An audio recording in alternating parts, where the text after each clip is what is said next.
नमस्कार दोस्तों, Radhe Radhe to all.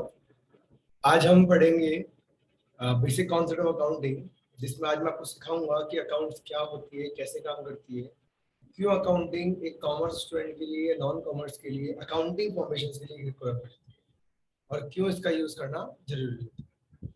और अकाउंट्स हम कैसे अच्छी कर सकते हैं अगर हम कॉमर्स फील्ड से भी और हमें अकाउंट्स नहीं आती है तब भी अकाउंट्स को कैसे इम्प्रूव किया जा सकता है उसके बारे में हम आपको जानकारी देंगे। ओके, तो लेट्स स्टार्ट। आज हम स्टार्ट करेंगे।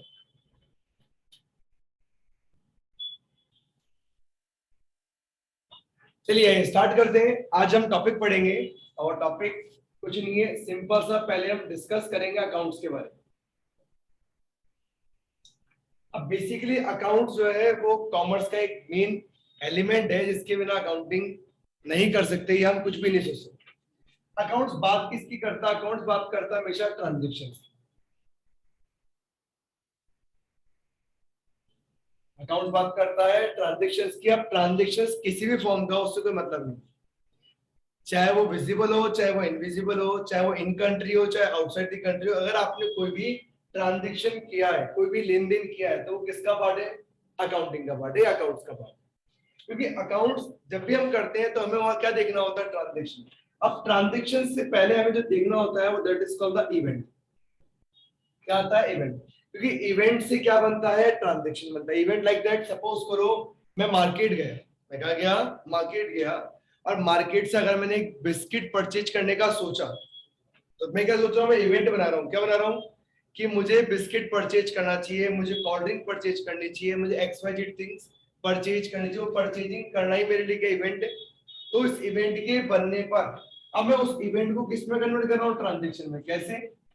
लाइक सपोज समझना, कोई भी पर्सन ले लेते हैं, मिस्टर एक्स परचेज या बाय अ गुड। क्या किया उन्होंने? अब उन्होंने इवेंट बनाया था कि परचेज करना चाहिए या मैं परचेज करूंगा, और उन्होंने अब उसको परचेज कर लिया। तो वो परचेज करना क्या बन गया उनके लिए? ट्रांजेक्शन बन गया। क्या बन गया? ट्रांजेक्शन। तो ये टर्म क्या है हमारी? ये है अकाउंटिंग का पहला पॉइंट, जिसे कहते हैं ट्रांजेक्शन। जो क्या कहता है कि ट्रांजेक्शन का मतलब हुआ कोई भी इवेंट जो हैपन हुआ, जो घटित हुआ हो, और उसको आपने एक ट्रांजेक्शन फॉर्म में क्या किया हो? रिकॉर्ड किया हो। अब ट्रांजेक्शन होने के बाद मेन एलिमेंट आता है उस ट्रांजेक्शन का क्या होना? उस ट्रांजेक्शन का मॉनेटरी फॉर्म में होना। Monetary term. Mister X purchase a buy, purchase और बाय अ गुड्स। अब वो गुड्स उन्होंने किस पे परचेज किया होगा? इन कैश या इन क्रेडिट। लेकिन परचेज किस पर होना चाहिए? Monetary term. मैंने लिखा है यहाँ पर क्या? Goods purchase worth of rupees, worth of rupees 1000 या 10,000। इट मींस अब ये पूरी तरीके से क्या है? Accounting transaction. क्या ये अकाउंटिंग ट्रांजेक्शन? तो अकाउंटिंग हमेशा बात करती है किसकी? वो बात करती है, आप कोई भी इवेंट होगा, वो इवेंट ट्रांजेक्शंस में होगा। वो ट्रांजेक्शन कब बनेगा? जब वो फॉर्मेशन क्या होगी? मॉनेटरी टूल में होगी। किसमें होगी? मॉनेटरी टूल में होगी। मॉनेटरी का मतलब हो गया मौद्रिक, जहां हम पैसे की बात करेंगे। यहाँ क्या हो रहा है? पैसे की बात। तो जहां पर भी आपके पैसे की बात की जाएगी, मनी की बात की जाएगी, फॉर्मेशन आर कॉल्ड अकाउंट। जब हम समझ में आया तक? अब आगे देखिए, जब हम मनी ट्रांजेक्शन की बात कर लेते हैं, उसके बाद क्या आता है? उसके बाद आता है कि जो ट्रांजेक्शन हो कैसे हो रहे हैं, वो हमेशा होंगे एक सिस्टमेटिक मैनर में।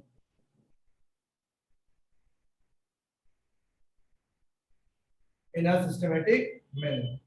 सिस्टमेटिक क्यों? क्योंकि ट्रांजेक्शंस या अकाउंटिंग जिन ट्रांजेक्शन में बेस्ड होती है, और सभी के सभी ट्रांजेक्शन एक फॉर्मेशन के बिहाफ पर सिस्टमेटिक, मतलब लाइन टू लाइन या अकाउंट टू अकाउंट या फॉर्म टू फॉर्म क्या होते हैं? रिकॉर्ड्स होते हैं। क्या होते हैं? रिकॉर्ड्स होते हैं।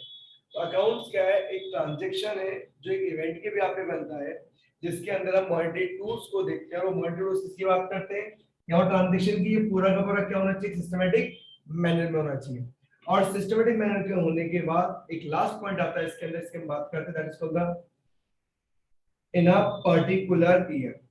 इन अ पर्टिकुलर पीरियड।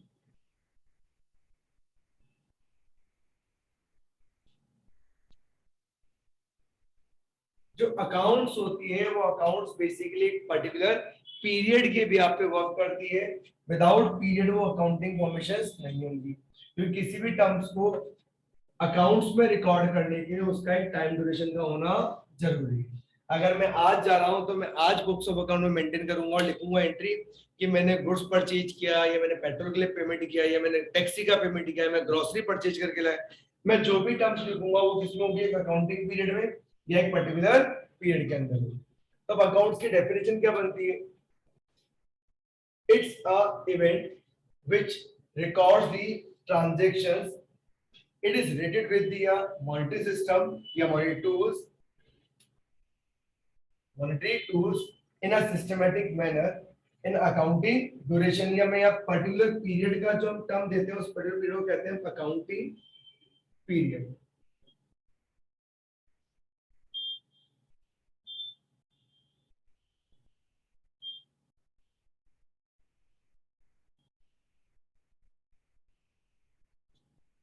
तो अकाउंट्स क्या है? अकाउंट्स वो ट्रांजैक्शन है जिन्हें हम सिस्टमैटिक मैनर में रिकॉर्ड्स करते हैं, किस फॉर्म में? In form of monetary tools, in form of monetary tools, that term are called the accounts.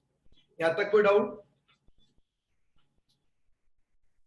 Monetary term का क्या बताया था, एक बार बताना दोबारा। मॉनेटरी का मतलब हुआ जितना भी फॉर्मेशन होगा सब किस पे होगा? Money based. अच्छा अच्छा, ठीक है। Money based any kind of formation, चाहे मैं बिस्कुट परचेज कर रहा हूँ, या मैं सिलाई मशीन परचेज कर रहा हूँ, चाहे मैं एरोप्लेन परचेज कर रहा हूँ, लेकिन जो भी चीज मैं परचेज कर रहा हूँ या सेल कर रहा हूँ उन सबका रिलेशन किससे होगा? मनी से। मनी से, ठीक है। मनी से। That's right. ये हमारा था अकाउंटिंग फॉर्मेशन। और किसी को डाउट? अनुष्का, निशु? नहीं सर। नहीं, क्लियर है ना? ये लिख रहे हो तो लिख लो या इसका स्क्रीनशॉट ले लो।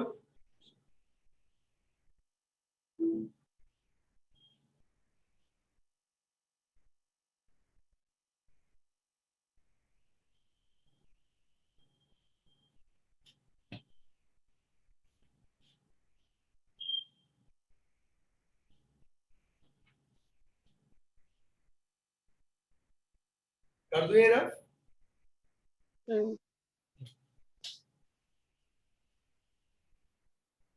बाकी मैं जितना भी लिख रहा हूँ बोर्ड पर इसकी मैं पीडीएफ बना के भेज दूंगा, वो फोटो क्लिक हो रही है इसकी continue.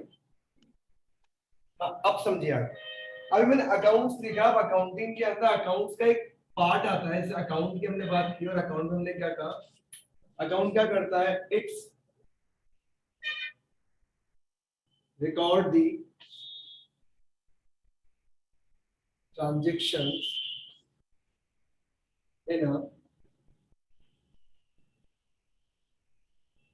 systematic manner in an accounting period.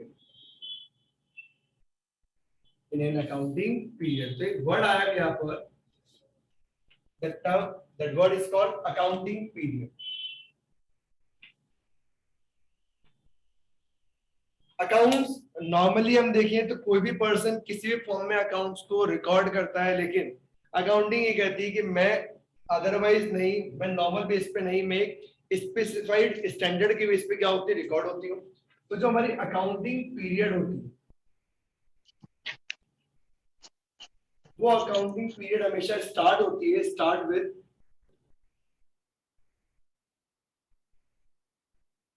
First of April every year and ended at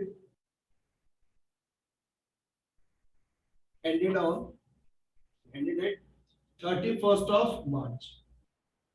तो जो अकाउंट्स है वो हमेशा स्टार्ट होंगे 1st ऑफ अप्रैल से और एंड होंगे 31st ऑफ मार्च।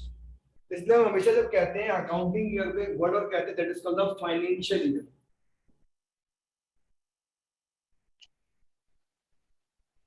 आज करंट फाइनेंशियल ईयर, हमारा अभी करंट फाइनेंशियल ईयर क्या है? 1st April 2022 31st of March 2023, ये हमारा करंट फाइनेंशियल ईयर, जिसके अंदर हम क्या करेंगे? जितने भी ट्रांजैक्शंस होंगे जिनका रिलेशन किससे होगा? मनी से होगा, all are recorded in a particular year. हम क्या करेंगे? उन सभी के सभी ट्रांजैक्शंस पर्टिकुलर ईयर के अंदर रिकॉर्ड करेंगे। ये लीजिए यहाँ तक। और कोई डाउट हो तो बताइए।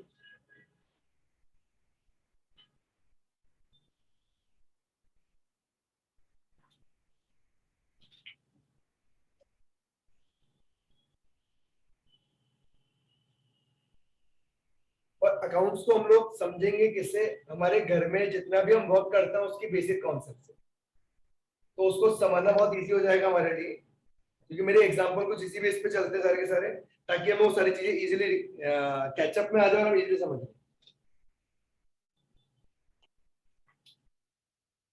यानी यहाँ तक देखिए जैसे अकाउंट वर्ड हमने पढ़ा, ऐसी अकाउंट का एक टर्म आता है, अकाउंट की बेस पे एक टर्म आता है जैसे अकाउंटिंग।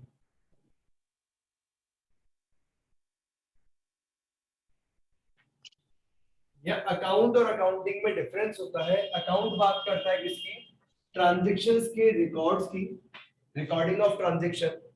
अकाउंट किसकी बात करता है, recording of transaction.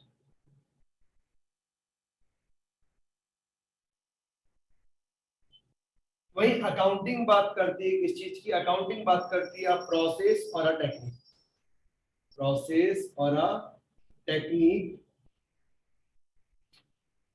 For recording the transaction, recording the transaction. Accounting क्या, accounting is a process, accounting क्या हमारा एक प्रोसेस, एक टेक्निक है, किसके लिए, फॉर रिकॉर्डिंग दी ट्रांजेक्शन, की ट्रांजेक्शंस को किस अकॉर्डिंग हम रिकॉर्ड करेंगे। तो अकाउंटिंग और अकाउंट में डिफरेंस क्या है, अकाउंट्स ओनली बात करता है किसकी, recording the transaction in systematic manner, जबकि अकाउंटिंग बात करता है किसका, अकाउंटिंग बात करता है किसकी, प्रोसेस की और टेक्निक की, किसके लिए, रिकॉर्डिंग ऑफ ट्रांजेक्शंस। वही हम बात करें तो इसकी कुछ प्रोसेस दे रखे हैं, उन प्रोसेस के नेम क्या है, हम नाम देखते हैं। तो अकाउंटिंग के कुछ प्रोसेस, उनके नेम क्या है, जैसे first cost accounting,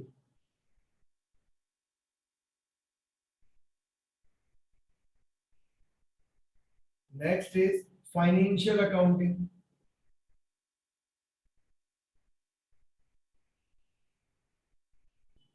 next is management accounting,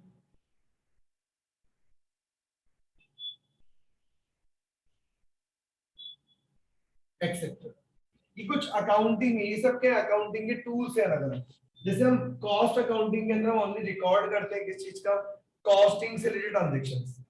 costing का मतलब when a person, when a company who engaged in a manufacturing activity, जब कोई कंपनी किसी भी मैन्युफैक्चरिंग एक्टिविटी में एंगेज होती है तो उसकी एंगेजमेंट की जितनी भी ट्रांजैक्शंस होती हैं वो सारी की सारी रिकॉर्ड होती है किसके अंदर, कॉस्ट अकाउंटिंग के अंदर।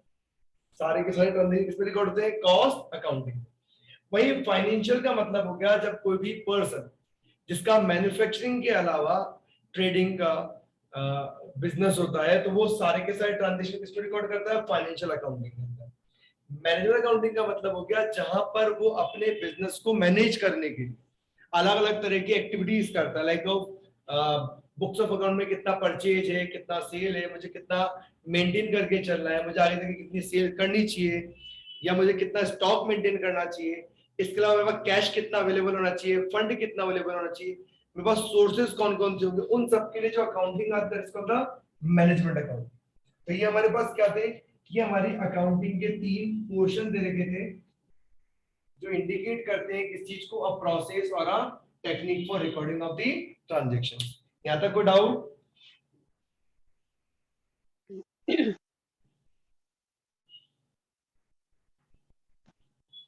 Anyone have the doubts? Cost का बताओगे एक बार दोबारा से? मैं एक्सप्लेन करता हूं, मैं इसको ये लिख लिया, मैं इरेज कर दूं इसको। हाँ आप कर दो। ठीक है, मैं तीनों क्वेश्चन के बाद और कॉस्ट मेजरली लेते हैं।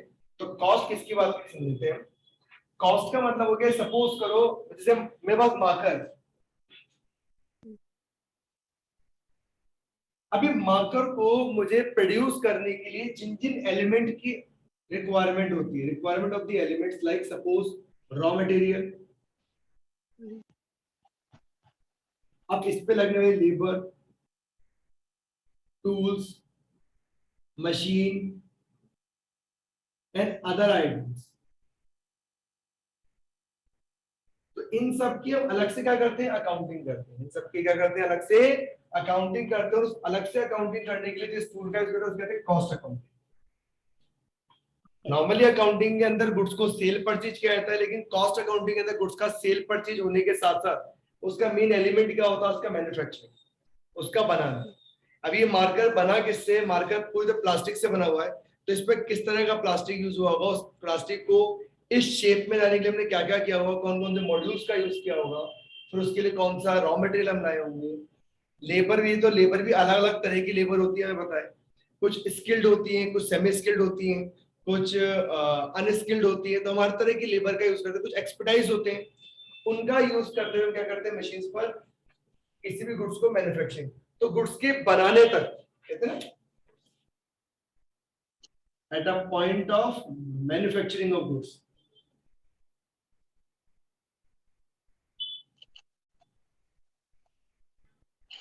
तो किसी भी गुड्स के बनाने तक जितना भी एक्सपेंडिचर हम करते हैं, उस एक्सपेंडिचर जो रिकॉर्ड करते हो, रिकॉर्डिंग किसमें होती है, कॉस्ट अकाउंटिंग।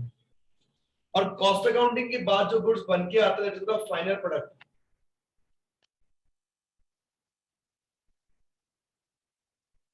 इस फाइनल प्रोडक्ट को फिर हम, आप मान लीजिए चाहे फाइनेंशियल हो चाहे मैनेजमेंट हो, इन दोनों के अंदर कहीं भी रिकॉर्ड भी हो सकता है। ये हमारा होता है कॉस्ट अकाउंट।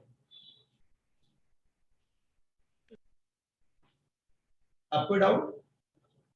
नहीं। यहां तक कोई डाउट है किसी को? नहीं। चलिए आगे चलते हैं। तो दो पॉइंट कवर किए, पहला किया हमने अकाउंट्स क्या होता है, और दूसरा हमने बात की थी अकाउंटिंग क्या होती है। हमने बात की कि अकाउंट्स के अंदर तीन फॉर्मेशन आ रही थी हमारे पास, एक था ट्रांजैक्शन, सेकंड था मॉनेटरी, और थर्ड था अकाउंटिंग ईयर।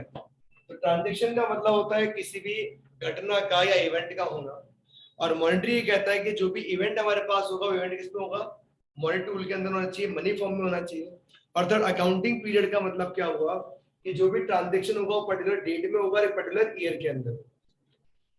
जब हम अकाउंट्स को पढ़ते हैं तो अकाउंट्स का एक मतलब सिंपल सा चार्ट कह सकता हूँ, डायग्राम फॉर्म कह सकते हैं क्या, कि सबसे पहले हमने बात की इवेंट हुआ, इवेंट से क्या बनता है, ट्रांजैक्शन।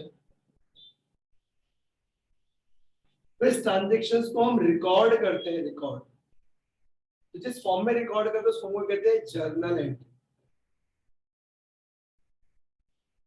फिर जर्नल एंट्री होने के बाद इसकी जो वर्किंग आती है इसको कहते हैं लेजर पोस्टिंग। मतलब इसको एक पर्टिकुलर अकाउंट्स के अंदर क्या करना है, सारी की सारी एंट्रीज को पोस्ट करना। और फिर जर्नल एंट्री के पोस्ट होने का फिर प्रिपेयर होता है हमारा ट्रायल बैलेंस,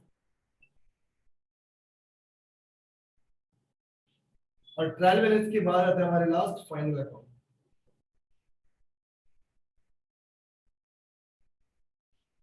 एक सर्कुलेशन बना हुआ है कि पहले हमेशा क्या होंगे, इवेंट होंगे, वो इवेंट कन्वर्ट होंगे किसमें, ट्रांजैक्शंस में, क्योंकि every event is a transaction is not possible, but every transaction और event it's a possible.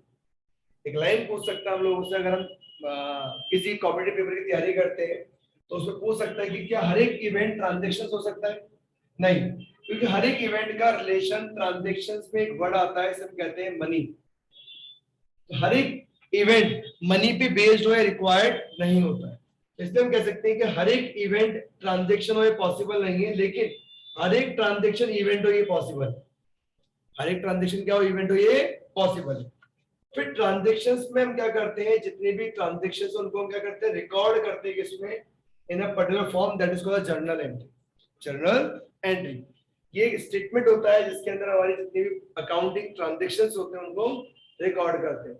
Transactions को रिकॉर्ड करने के बाद क्या करना होता है, उन सभी के सभी ट्रांजैक्शन को उनके अलग अलग घरों में, कहते हैं कि भैया ये आपका कमरा है, ये आपका कमरा है, तो उसके अकॉर्डिंग जितने भी ट्रांजैक्शंस होते हैं हमारे पास, जो एक पर्टिकुलर ब्लॉक के अंदर, एक घर के अंदर है, अभी एक रूम के अंदर है कह सकते हैं, अब उन उस घर के एक हॉल के अंदर सभी के सभी बैठे हुए, इन सबको क्या करते हैं, इनके अलग अलग घर पे भेज देते हैं, अलग अलग रूम में भेज देते हैं, that is called laser posting. Ledger posting करने का फिर हम निकालते हैं इनका फाइनल कंक्लूजन, जिस फॉर्म में वो आता है उस फॉर्म को कहते हैं हम ट्रायल बैलेंस। ट्रायल बैलेंस, और ट्रायल बैलेंस क्या फिर हमारे बनते हैं फाइनली, जिसमें कहते हैं फाइनल अकाउंट, जिसके बिहाफ पर हर एक पर्सन ये पता कर लेता है कि आपकी कंपनी की वैल्यू क्या है, क्या आपकी कंपनी एक स्टेबल कंपनी है, क्या आपकी कंपनी एक ग्रोथिंग कंपनी है? क्या आपकी कंपनी आज तक कुछ नहीं कर पाई? इट मीन्स आपकी कंपनी में कोई वैल्यू नहीं है, कोई ग्रोथ रेट नहीं है। तो एक पर्सन को जब इन्वेस्टमेंट करना होता है तो वो क्या देखता है? कंपनी के फाइनल अकाउंट देखता है। वो इनसे मतलब नहीं रखता, वो किससे मतलब रखता है? ओनली फाइनल अकाउंट से। तो इसे कहते हैं accounting process. That term are called accounting process. ये पूरा पूरा क्या दे रखा है? अकाउंटिंग प्रोसेस दे रखा है। इसे लिखिए एक बार फटाफट सभी की सभी, और मैं फिर इसके एक पॉइंट को समझाता हूँ एक नॉर्मल ब्रीफ में, और फिर हम इसके डिस्क्रिप्शन को अलग से बातें पढ़ेंगे थोड़ा बहुत।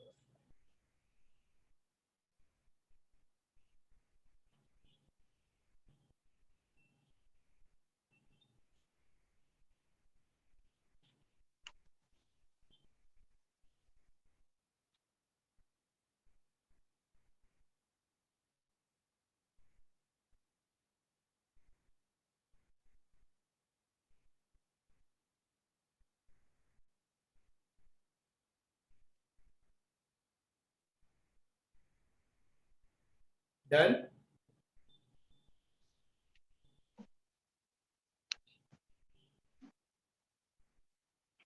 लिख लिया। ठीक है, दोबारा समझते हैं इसमें क्या क्या और किसके अकॉर्डिंग है। मैं एक एक पॉइंट को लेके समझाता हूँ आप लोगों को। पहले शॉर्ट फॉर्म में समझेंगे, बाद में इनकी डिटेलिंग है ही, हम उनको डिटेल में समझते जाएंगे। ठीक है, हमने पहला पॉइंट का इवेंट। इवेंट का मतलब क्या होता है? इवेंट का मतलब हिंदी बोले तो घटना। अब घटना का मतलब कुछ भी हो सकता है, कोई भी फॉर्मेशन हो सकती है। लाइक सपोज करो हम चार पांच नाम लिखते हैं, उनमें से आप खुद बताना कि कौन सा नाम ट्रांजेक्शन्स की फॉर्म में होगा, दैट मींस अकाउंटिंग ट्रांजेक्शन का पार्ट होगा, कौन सा नहीं होगा। चलिए वन बाय वन करते हैं। Point one, suppose purchase goods,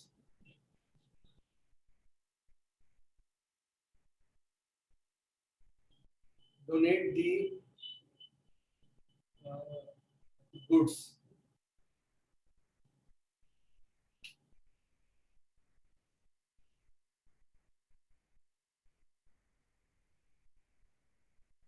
thinking for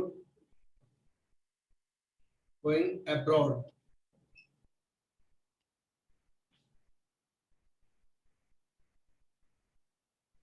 sale of goods.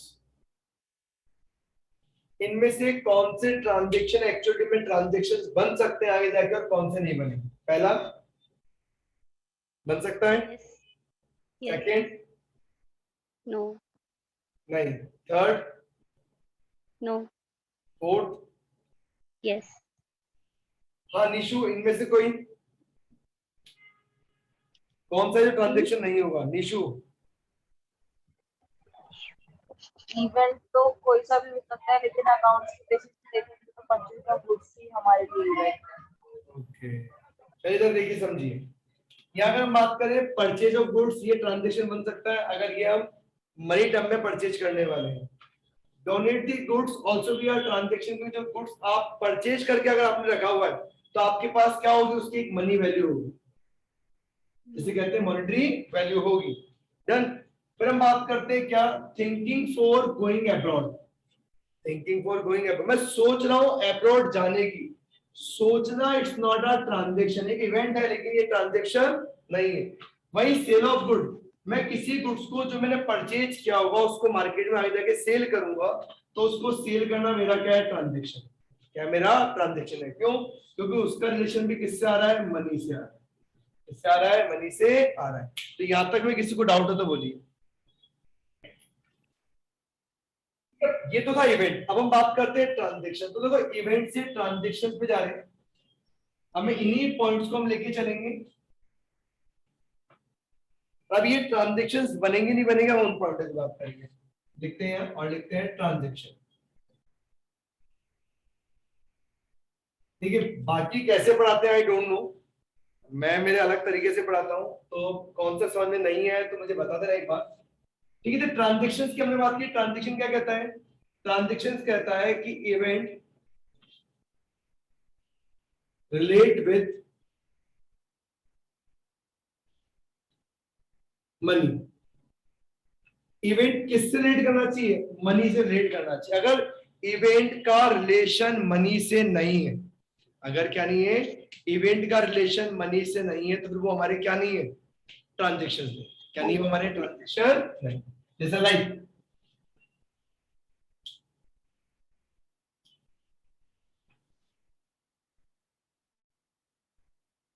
Goods purchase from Radheshyam at the rate ₹10,000। क्या हुआ, ट्रांजेक्शन हुआ है, और ट्रांजेक्शन में क्या हुआ है, ट्रांजेक्शन कह रहा है कि मैंने क्या किया है, परचेज किया है किस चीज को, गुड्स को, किससे, राधेश्याम से, कितने में, 10,000 में। तो ट्रांजेक्शन तो था गुड्स परचेज फ्रॉम राधेश्याम, लेकिन ट्रांजेक्शंस को हमने ऊपर ही ऊपर कहा था क्या होना चाहिए, उसका रिलेशन मनी से, और यहाँ मनी पढ़ा रहा है ना, मनी का मतलब अमाउंट, फिगर, तो यहाँ फिगर आ रहा है 10,000, इसका मतलब ये ट्रांजेक्शन किस रिलेट करता है, ये ट्रांजेक्शन मनी से रिलेट करता है। डन। ऐसे दूसरा देखो,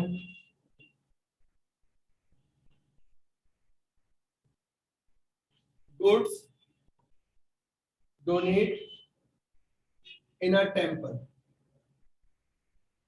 हमने क्या किया है, टेम्पल में गुड्स डोनेट किया है, और उसके आगे अगर लिखा हुआ है क्या, वर्थ ऑफ ₹500, तो इसका मतलब such formation also be a transaction, ये भी क्या हमारी एक ट्रांजेक्शन है। क्यों, क्योंकि यहाँ साफ साफ दिख रहा है कि किसी भी गुड्स को आपने डोनेट किया है, चाहे किसी मंदिर में क्या हो, मस्जिद में क्या हो, किसी गरीब को दिया हो, आपने डोनेट किया, और वो डोनेशन कितने का है, ₹500 के बराबर। हाँ, अगर यहाँ ये नहीं लिखा होता, लिखा होता ओनली गुड्स डोनेटेड इन टेंपल, और इसके अंदर कोई भी अमाउंटिंग फिगर नहीं आता, तब ये क्या नहीं होता, हमारा ट्रांजेक्शन नहीं होता। लेकिन अभी हम बात करें तो अभी ये ट्रांजेक्शन है। क्यों, क्योंकि जो गुड्स मैंने डोनेट किए हैं वो किस में, एक अमाउंट के अंदर, एक अमाउंट के अंदर। ऐसे एक एग्जांपल और देखिए,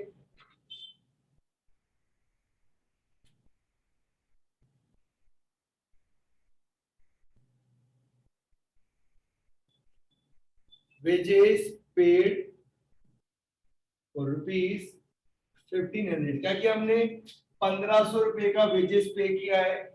अब वेजेस किसी ना किसी लेबर को या एम्प्लॉय को ही किया होगा हमने, तो जो वेजेस पे किया है that is also be a transition. क्यों, क्योंकि उसका रिलेशन भी किससे आ रहा है, मनी से आ रहा है। तो यहाँ तक के फॉर्म को डाउट कि ट्रांजेक्शन क्या होते हैं, ट्रांजेक्शन वो फॉर्म होती हैं जो किसकी बात करते हैं, to maintain the event, to maintain the event with the money relation, जिसका रिलेशन किससे हो, मनी से, हम ऐसे मनी। करते हैं, मेंटेन करते हैं। डन। डन। लिख लीजिए यहाँ तक सभी के सभी। ठीक है, कोई नहीं लिख रहा है कोई बात नहीं, मैं इन फोटोज में क्लिक कर रहा हूँ कंटिन्यू, तो मैं आप लोगों को उसकी पीडीएफ सेंड कर दूंगा। और ये जो वीडियो है, ये वीडियो अभी यूट्यूब पे अपलोड भी हो जाएगी, तो इन केस कभी लगे कि हमें पॉइंट समझ में नहीं है, तो आप यूट्यूब से भी इस वीडियोस को वहां से देख सकते हो और समझ सकते हो। ये ट्रांजेक्शन हुआ हमारा, दो पार्ट हो चुके, इवेंट हो चुका और ट्रांजेक्शन। ठीक है, कब आती है मैं उसको बहुत ब्रीफली समझा रहा हूँ, बहुत छोटे लेवल पे, हम ढंग से बाद में पढ़ेंगे क्या होता है और क्या नहीं होता। एक पॉइंट आ रहा है third, that is journal entry.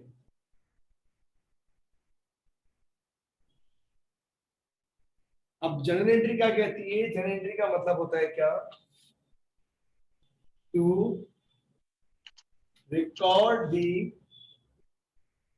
Transaction in a systematic manner in a statement। मतलब जर्नल एंट्री क्या है, जर्नल एंट्री इंडिकेट करती है कि मैं वो स्टेटमेंट हूं जिसके अंदर सिस्टमेटिकली आप क्या करोगे, ट्रांजेक्शंस को रिकॉर्ड करोगे। क्या करेंगे, ट्रांजेक्शंस को रिकॉर्ड। तो ये आप देखिएगा कि जो जर्नल एंट्री होती है वो कुछ इस तरह से होती है। अब वो थोड़ा समझ में नहीं आएगा क्या और क्या नहीं है, मैंने अभी आपको कहा कि आपको दिमाग नहीं लगाना है, मैं जो समझा रहा हूँ उसको समझना है, बाकी उसके रूल्स की बात हम नेक्स्ट क्लास में करेंगे। क्या है देखिए समझिए, जैसे मैंने लिखा था goods purchase, goods purchased of rupees suppose 10,000। ठीक है, तो जर्नल एंट्री का जो फॉर्मेशन होता है उसके अंदर कुछ इस तरह का फॉर्मेट तैयार होता है हमारे पास।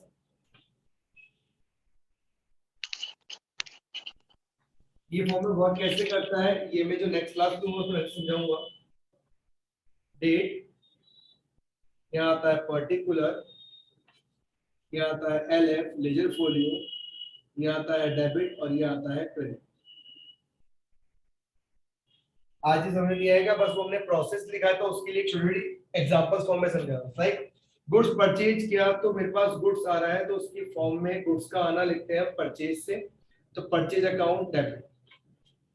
अब goods in may be form of cash तो हम लिख देंगे टू कैश, और अगर गुड्स ये कैश में नहीं है, मान लीजिए उधार लिया है, तो इन फॉर्म ऑफ आ जाएगा क्रेडिटर का नाम, तो आएगा टू क्रेडिटर। टू क्रेडिटर, दोनों में से एक नाम आएगा, दोनों में से अगर आप गुड्स को परचेज करें चाहे कैश में ले चाहे क्रेडिट में ले, और कई बार ये दोनों के नाम एक साथ भी आ सकते हैं। हो सकता है 10,000 के गुड्स में आपने 3,000 रुपीज कैश दे दिया और बाकी 7,000 के लिए आपने उससे टाइम ले लिया हो, तो उस केस में आपकी दोनों फॉर्मेशन भी एक साथ आ सकती है। तो यहाँ क्या किया, यहाँ जहां हमने ट्रांजेक्शन्स की बात की थी गुड्स के परचेज, फिर उस ट्रांजेक्शन को आप क्या कर रहे, रिकॉर्ड कर रहे हो, तो उसको रिकॉर्डिंग किस अकॉर्डिंग किया, क्या है उसकी रिकॉर्डिंग का ये फॉर्मेट दे रखा है। ठीक है, देखिए इसको नहीं समझ में आया कोई इशू नहीं है, हम इसको थोड़ा डिटेल से भी समझेंगे तो ढंग से समझ में आएगा। ऐसा लिख लीजिए सभी।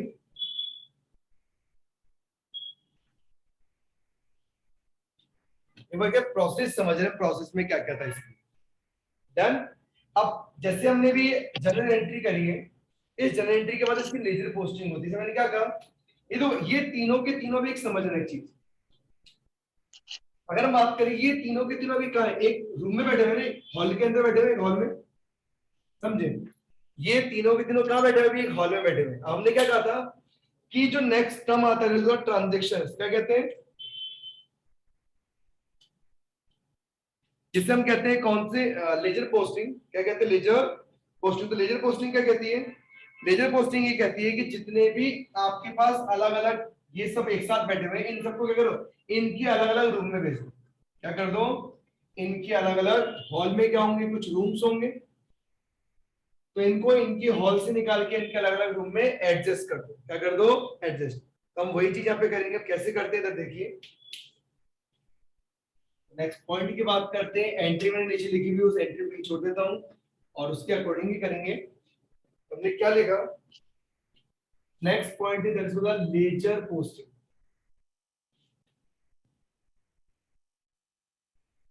लेजर पोस्टिंग क्या कहता है, to post the every transaction in a particular account.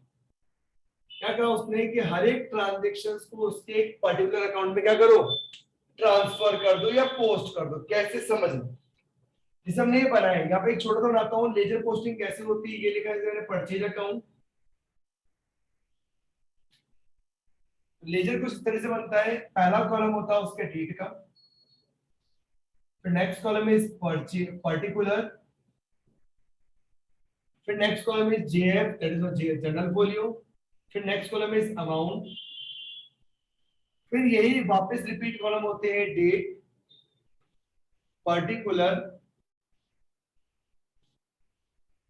JF and amount.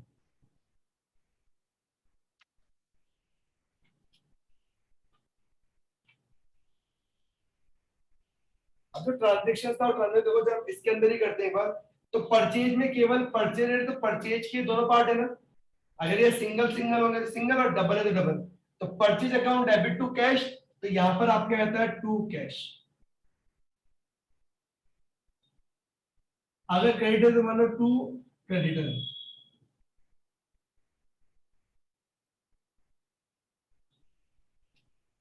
To creditor. तो इसी अकॉर्डिंग जब हम कैश का अकाउंट बनाते हैं, किसका, कैश का, जैसे मैं नीचे बनाता हूं,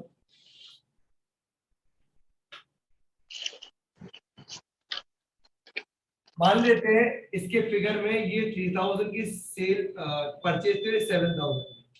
अब मैं ओनली अगर कैश का अकाउंट बना रहा हूं, किसका, कैश का।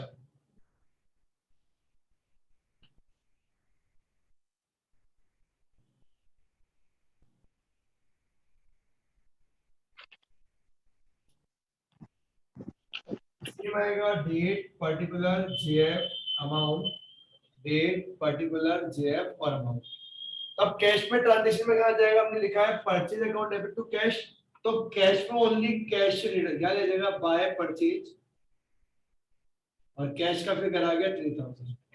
क्या हुआ, सब अपने अपने घर में गए ना, और कोई किसी घर में नहीं गया। परचेज का रिलेशन दोनों से था, दोनों के घर में आ गए, लेकिन कैश के रिलेशन में परचेज का एक ही पार्ट आएगा। क्यों? क्योंकि एक पार्ट किससे रिलेटेड था, कैश रिलेटेड। दैट इज हमारा कॉल्ड द लेजर पोस्ट। ये होती लेजर पोस्टिंग। कोई नहीं है, अभी हम जो नेक्स्ट क्लासेस होंगे उसके अंदर पूरा टॉपिक समझ में आ जाएगा। यहां तक में किसी को डाउट हो तो बताइए, थोड़ा बहुत समझना है, ज्यादा नहीं आ रहा है कोई बात नहीं।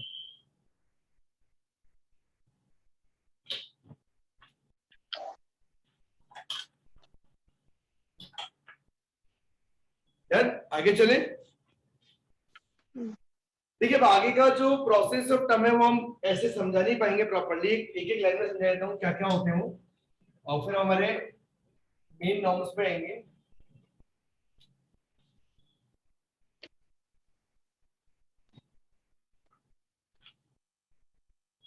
देखिए जो नेक्स्ट पॉइंट है that is called trial balance, और ट्रायल बैलेंस का मतलब होता है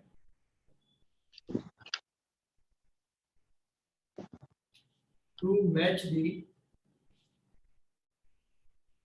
debit and credit balance of ledger, कि जो लेजर हम बनाते हैं उस लेजर के डेबिट और क्रेडिट पोर्शंस के जो बैलेंस आते हैं उनको मैच करना।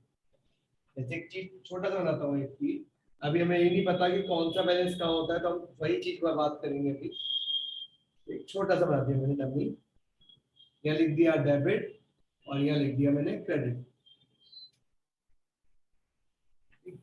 जैसे नॉर्मल लिखा मैंने एक परचेज लिखा, एक मैंने सेल्स लिख दी, एक मैंने रेवेन्यू लिख दिया और एक मैंने एक्सपेंडिचर लिख दिया।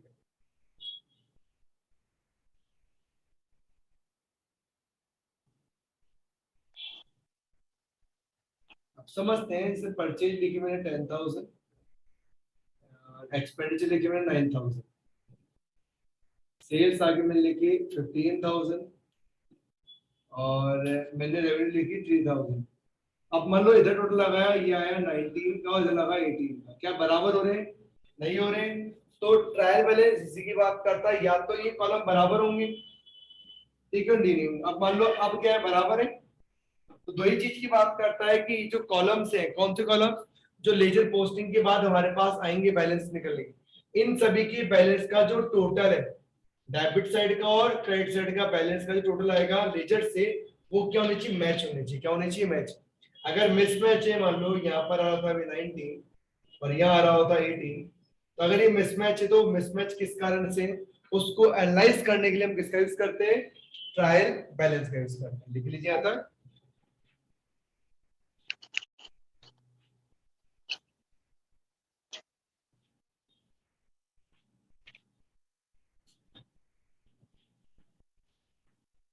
ठीक है,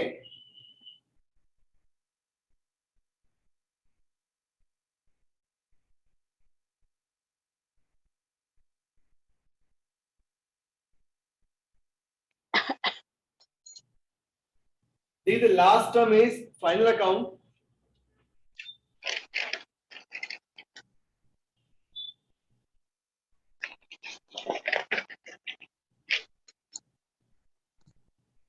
तो मैं फाइनल अकाउंट बना नहीं पाऊंगा कि बहुत लंबा प्रोसेस है उसका, हम बस छोटा सा पॉइंट में समझते हैं क्या होता है final account.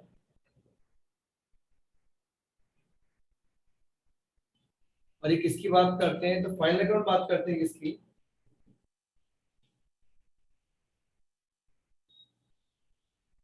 To analyse the financial position of a business. बस सिंपल सा हमें ये याद करना है अभी कि ये किसी भी बिजनेस के फाइनेंशियल पोजीशन को एनालाइज करने के काम है। इसके किसी भी बिजनेस की फाइनेंशियल पोजीशन को एनालाइज करने के काम आता है कौन, फाइनल अकाउंट। अब फाइनल अकाउंट के अंदर क्या आता है उसको बना लेते हैं। फाइनल अकाउंट के अंदर आप 3 अकाउंट पढ़ेंगे। पहला पढ़ेंगे आप ट्रेडिंग अकाउंट, दूसरा पढ़ेंगे आप प्रॉफिट एंड लॉस अकाउंट, और तीसरी हम बात करेंगे बैलेंस शीट।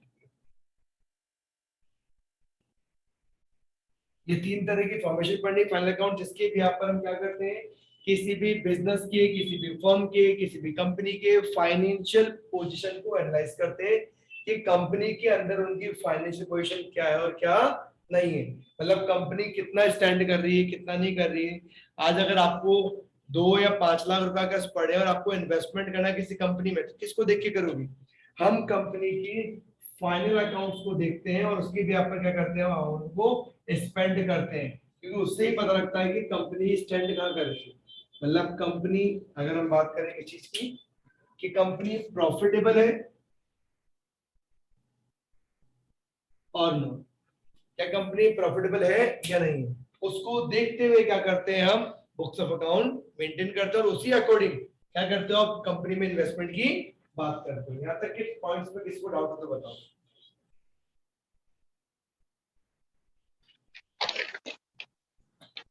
ये हमने बहुत ब्रीफली एक प्रोसेस पढ़ा अकाउंटिंग का कि अकाउंटिंग के प्रोसेस में क्या क्या एलिमेंट आते हैं और इन एलिमेंट का क्या क्या यूज है, क्योंकि इन एलिमेंट को समझना बहुत इंपॉर्टेंट है। हमने बेसिक समझा है बहुत। अब जो नेक्स्ट क्लास में डिस्कस करने पहले हम डिस्कस करेंगे अकाउंटिंग के कौन कौन से जो क्या बोलते हैं टर्मिनोलॉजी, शब्दावली से कहते हैं, वो कौन कौन से, उसका क्या क्या यूज होता है।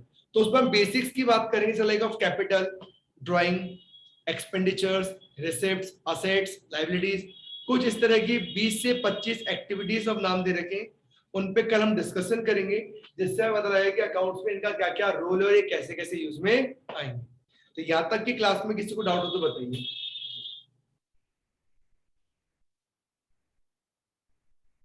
किसी को भी डाउट नहीं है? सबके क्लियर है? गुड। तो यहाँ तक हम कंप्लीट करते हैं हमारी क्लास को आज की, और नेक्स्ट क्लास कल स्टार्ट करेंगे। कल थोड़ा टाइमिंग हो सकता है चेंज हो, तो मैं बार टाइम बता दूंगा थोड़ा सा, क्योंकि कल के मेरे कुछ पुराने स्टूडेंट्स आ रहे हैं वापस, इसलिए तो कल का टाइमिंग जो भी होगा हम डिस्कस कर लेंगे। ठीक है, ओके, टाटा bye bye and Radhe Radhe.